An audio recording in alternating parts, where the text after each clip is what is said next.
England last night, they get the perfect start. Kieran Trippier scores this wonderful free kick. All the momentum, all the adrenaline, everything seems to be with them. They don't take advantage. They don't get the second goal. And then the second half feels like a completely different game. Yeah. How did Croatia manage to wrestle back control? Well, I think the only way you can control a match is through midfield, right? And the midfielders can dictate the pace of the game. I think England ran out of steam in the second half because they are the type of team that don't have a Modric. They have a Henderson who's a million miles away from it, who can't slow the game down. So they were a bit like mini Liverpool, go, go, go, right? But when they got the goal, for example, the goals dictate games, they say. So if you're a midfield player, like Modric had been playing for England, he would have slowed the game down here, there, everywhere, slowed the game down and maybe scored another goal. Whereas the second half, they had nobody to do what Modric can do. And I think at half-time, to be quite honest, when they got in, I think they were intimidated by England in the first half. The reputation of England, the clubs that the teams played for, or wherever it might be. I think they were intimidated by them, Nathan. So when they got in at half-time, whether it was the players or the manager, and I think the manager's good, he doesn't panic in any way, said to him, what's wrong? What are you doing? These guys are not that good. Or the players themselves, it could be Modric who was a player, look lads, come on, we got to play. These fellas are not so good. So they actually started playing. You wouldn't know I thought at half-time England would win 2 or 3-0. Coming into the second half, they were a different team altogether. And then England, for the first time in the competition, are put under pressure to defend. Because when they played the likes of Tunisia and some of the other, Panama, for example, they didn't have to do that. So this was the first test they had of a team getting at them at the back, and they couldn't manage it. So, like Croatia, no doubt, went on deservedly to win it. Now, that's my take on how it happened. They don't have a midfield player. They don't have a Modric. They couldn't control the game, and I think it was a hot night as well. They actually ran out of steam. Whereas Croatia, with just here, there, Modric doing it, Rakitic doing it, could control the game and the pace of the game. So, like that's how I think Croatia. I tipped England to win. I thought England would beat them last night, but again, it came back to haunt them that they don't have a midfield, an established midfield. You know, they have all the players, Dele Alli and Sterling, and like we talked about the first match, they were all in front of the ball. So when it came time to control it last night, they ran out of steam. Croatia didn't run out of steam, actually. They were quite strong in the end and were better than I expected it to be up front. But it was the first time that the English defence was put under pressure, and they didn't defend very well. I mean, for the second goal, you know, Stones wasn't good,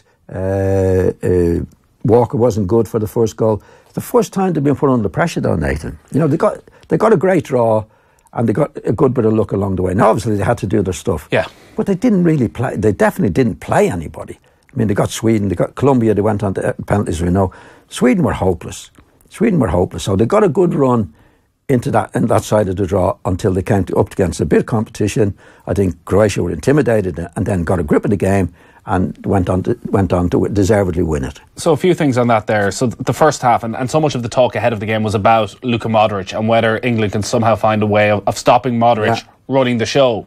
And it felt in the first half as if they did that he wasn't able to get on the ball. He wasn't the dominant player on the pitch. He wasn't dominant, Nathan, but he got on the ball more than anybody else. Because the rest of the Croatian team didn't play well at all. But he did his stuff as well as he could do it under the circumstances. And England didn't mark him. They didn't put him out of the game. He obviously wasn't able to get on the ball as much or be as incisive with his passing and that in the first. But he actually did try to get on the ball and got onto it a fair amount. But the rest of the team were over. They were, I don't know what it was. I think they were intimidated by the English reputation. I don't think he was. But in the second half, when the others copped on, then he came into his own, as he would do, because you only play as well as the players you have playing around you. But he was always playing well. He was getting on it. He was taking responsibility. England were the better team in the first half, no doubt. But it wasn't for the want of trying and Modric and trying to do the right things. So when the second half came around, and his colleagues, I think, realised these guys are not that good. And he actually gets a calmness in the dressing room. Exactly. Now, it might have been him, it might have been him. The manager looks good to me. It's hard to know what's going on in the dressing room. But he looks a very, very calm lad. He never seems to get excited about anything. So somebody did it in the dressing room, in my opinion. Modric would be the leading player. right? He wouldn't see. He played in England for quite a few years. You know, he wouldn't be intimidated by the reputation of these particular players. I think some of the other Croatians were. I don't know whether it was the manager or Modric, but somebody I think said in a half time, "Look, these guys are not that good. If we get playing, we can do these guys." And they started to believe in it. And if you don't believe in it, you're not going to do it. But second half, they played really well. And Modric was absolutely outstanding at that particular time. Yeah, that sort of experience, and I'm wondering if that maybe England were lacking that at half-time. So Modric has won 4 of the last 5 Champions League. He knows what these sort of big occasions, he knows that you find yourself in trouble in quarterfinals and semi-finals, and you need to figure it out on the spot. Yeah. Is that what you saw in that second half, that actually Modric, Rakitic, who's won titles with Barcelona, that those more senior players were able to say, well, I figured it out on the pitch, now we just need to get the other 8-9 guys on the same wavelength? Somebody said at half time, I assume it was Modric, because he'd be a senior player and the leading player, would actually say, look, we can do these guys, because he was playing okay. It was the rest of them that were down in it. And I think it would be, right, let's go, let's play as best we can. And you see, and England had nobody to respond to that. You know, was there anything England could have done to stop Modric in the second half? Well, they should have man-marked him from the start. Anyway, I think... So you sacrifice Ali or Lingard or... Well, Henderson. I mean, Henderson's no sacrifice. If you put him on Modric, to put Modric out of the game. They didn't do that at all. So when the second half started, and it was a clammy night, it wasn't easy to play, and they got on top doing what they did, they had nobody in the England team to say, in the middle of the field particularly, because you got Lingard, you got Dele Alli, none of these are capable of doing that, to say, look, we've got to get a grip of this game. Henderson can't, doesn't want to, doesn't know how to, right? So then they take over. So they'd nobody to back up England, the go, that they played against the other inferior teams. When it came to the crunch of, this is a game, now we're in a game, they couldn't respond to it. And they responded poorly to it, because in Modric's case, if you put Modric in the England team, see when they went one in front, it'd be little ball here, little bit of ball, especially in the second half when you come under pressure. Get a grip of the ball. The best way to take pressure off the team is to get possession of the ball yourself. England had nobody to do that. So they're running around all over the place, and they're getting tired. They got really tired, England, in the second half. Whereas Modric controlled the game, and that's what the good midfield players do. They can slow it down. England had nobody to slow it down at all.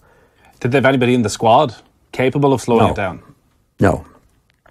Like we spoke about this before, I'd say that there isn't a midfield player like Modric around the way, especially in the Premiership. The nearest would have been Wilshere. And he wouldn't be great at it, but at least he could get on the ball and hold the ball and do something on it. But England had nobody. And again, it goes back to the first match, Nathan, when we did it. And I was always sceptical about England in the way, first of all, he'd never done it before. So he was on a wing and a prayer in doing that. And I think I said to you at the time, if we go back on it, I've never seen a team be successful in a big tournament without having an established midfield. And I think around the pitch generally, England would have... most have better players than Croatia had, except for that crucial area in the middle field with Modric and Rakitic.